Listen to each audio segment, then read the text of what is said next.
O pessoal pede para que a gente comente mais, então, sobre o grande tema da semana, Cris, Fabi e Flávio, que é justamente a declaração do Lula, as duas declarações do Lula e, claro, a resposta do juiz Sérgio Moro. Vamos rebobinar um pouquinho a fita, isso revela a minha idade, rebobinar a fita. Acontece. Mas todo mundo aqui rebobinou, velho. Estamos juntos. Eu vi no YouTube. Todo mundo aqui rebobinou, sinto muito. Olha só. Me contaram, não vi. Não, fazíamos, a Cris vai lembrar, nós gravávamos as entrevistas em fita cassete e tinha que rebobinar.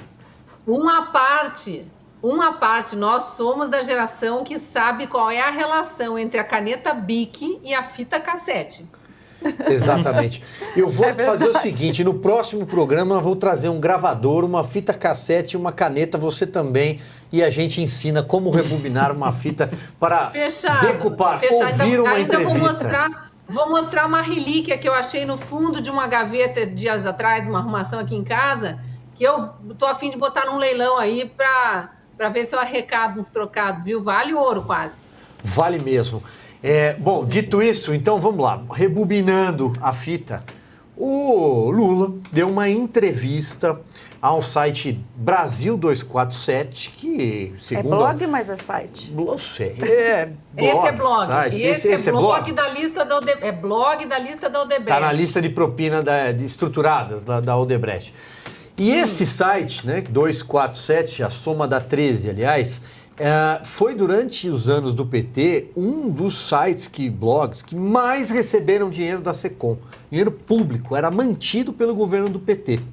E nunca escondeu isso também, de que vivia recebendo dinheiro do PT para falar bem do PT. E nessa entrevista, o Lula disse que não ia descansar até que ele conseguisse...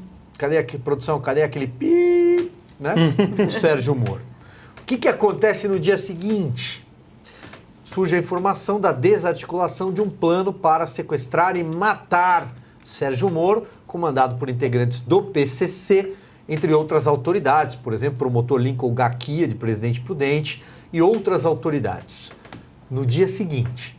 E aí, a própria bancada do PT, seja no Congresso Nacional, seja nas redações da velha imprensa, tentaram dizer, olha, não, solidariedade ao Sérgio Moro, claro, né, a família dele. Vamos ver o que o Lula disse hoje. Atenção. É mais uma nação do Moro. Mas eu quero ser cauteloso. Eu vou descobrir o que aconteceu. É visível que é uma armação do Moro. Mas eu vou pesquisar, eu vou saber por que da sentença. Eu até fiquei sabendo que a juíza não estava nem em atividade quando deu o parecer para ele. Mas isso a gente vai esperar. Eu não vou ficar atacando ninguém sem ter provas. Eu acho que é mais uma armação. E se for mais uma armação, ele vai ficar mais desmascarado ainda. Sabe? Eu não sei o que ele vai fazer da vida se ele continuar mentindo do jeito que está mentindo. Haja estômago, né? E esse paspalho do Renan Calheiros sorrindo ao lado dele. Bom, tem a resposta do Sérgio Moro, vamos lá. Hoje fui surpreendido com uma fala do presidente da República que simplesmente riu das ameaças à minha família e chegou a sugerir que poderia ser uma armação da minha parte. Eu repudio veementemente essas afirmações. Há uma família ameaçada pelo crime organizado. Se o presidente não tem nenhum apreço por mim, pela vida humana, peço pelo menos que respeite aqui a minha família. Peço que respeite o trabalho que a Polícia Federal está realizando e o trabalho que as polícias que estão prestando segurança a mim e a minha família estão fazendo. E pergunto ao presidente da República se diante dessas declarações, risada frente à ameaça a uma família pelo crime organizado, se o senhor não tem decência. O senhor tem que fazer uma reflexão muito séria a respeito do que o senhor pretende no seu governo. Se o senhor quer transformar o seu governo realmente num ato de vingança contra mim e contra a população brasileira, ou se o senhor vai, de fato, governar para o bem do país. Mas a primeira pergunta que o senhor cabe responder, diante das suas declarações de hoje, é se o senhor tem ou não tem decência. Muito bem. Aliás, quero agradecer todo mundo que está participando. Hoje o chat está intenso, como disse a Cris agora há pouco, Cris. E o Marcel Nakamura mandou, inclusive, um recado para você. Aquela hora que você falou dos policiais, é excludente de ilicitude. Era isso. Obrigado, Marcel. Isso! Muito Exato. obrigada. Obrigado. Não estava lembrando o termo, muito importante. Exato. Muito obrigado a todo mundo que está escrevendo. A gente está de olho. Daqui a pouco a gente cita até alguns. Eu sempre tenho receio de ser injusto, porque muita gente, a gente não consegue falar o nome de todo mundo. Voltando então, senhores. Vamos lá, Flávio. Eu queria comentar rapidamente isso. Isso agora ou eu Isso volto do Sérgio Moro? É para lá que nós vamos. Não, vamos lá. Justamente. Ô, Flávio, agora tem um detalhe. Foi talvez a fala mais assertiva do Do Sérgio Moro. Ele deu algumas entrevistas também. E ele disse, se algo acontecer a mim ou a minha família, a responsabilidade Cai é do Lula. sob esse presidente com toda clareza, tal como eu acho que é muito importante que nós frisemos aqui, que se algo acontecer, alguns dos jornalistas do Brasil, no qual eu me incluo, é só você ver quem me perseguiu, quem foram os advogados de grandes autoridades no Brasil que foram perseguir pessoas como nós, como o pessoal aqui da Revista Oeste, como eu mesmo.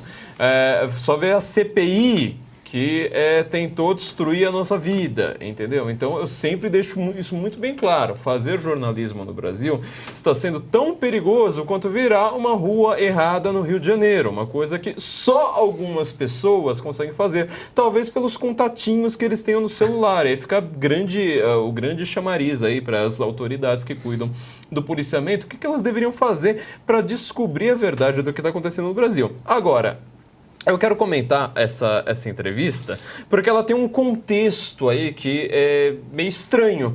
E isso também é bastante revelador sobre o Brasil. Nós falamos agora, enquanto o Augusto estava aqui, sobre algumas pessoas que mudam de opinião da direita para a esquerda, velhos, e que isso nunca acontece de graça. As pessoas sempre vão da esquerda para a direita, inevitavelmente, isso no mundo inteiro.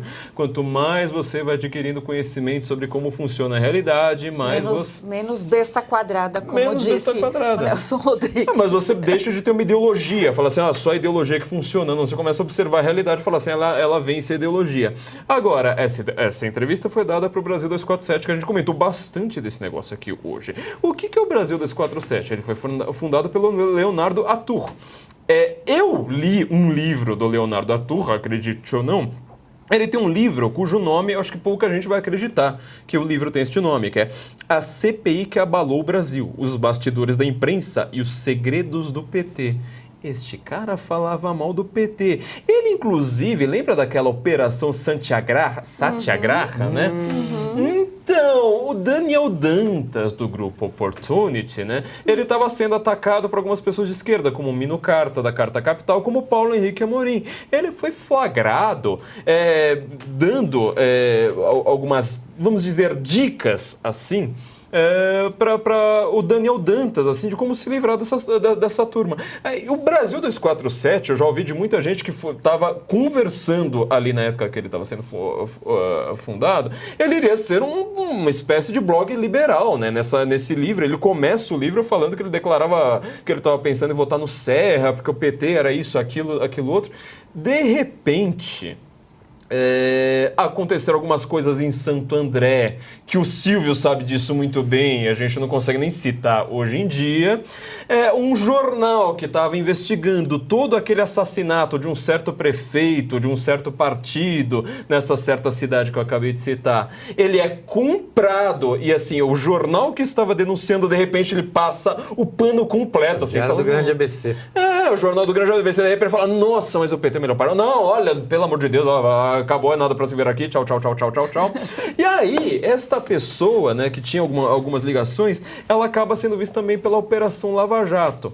Tá? E o Sérgio Moro, numa jogada que eu elogiei bastante, ele recusou prender o Leonardo Atour, expediu um mandado de prisão contra o Arthur, e eu acho correto, porque aí todo mundo iria começar, mas estão prendendo jornalista, não sei mais o quê. Ele falou, tô com todas as provas aqui da prisão na minha mão, eu não vou pedir para prender o jornalista.